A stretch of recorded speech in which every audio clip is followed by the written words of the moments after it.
How to calibrate your Govee TV Backlight 3. Step 1. Open Govee Home. Open the Govee Home app and select your TV Backlight 3. Step 2. Open Camera Calibration. Open the TV backlight settings and select the camera calibration option. Step 3. Adjust the camera view. Follow the calibration screen to position the camera so it can correctly see the entire TV screen. The Backlight 3 uses its camera system to capture the screen and map the detected colors to the LED strip.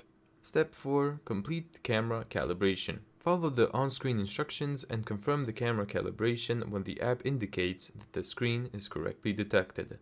Next, run color calibration. Go into color calibration and run the color test.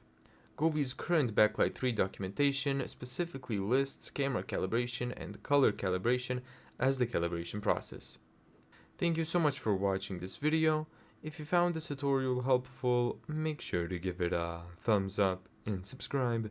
And as always, see you in the next video.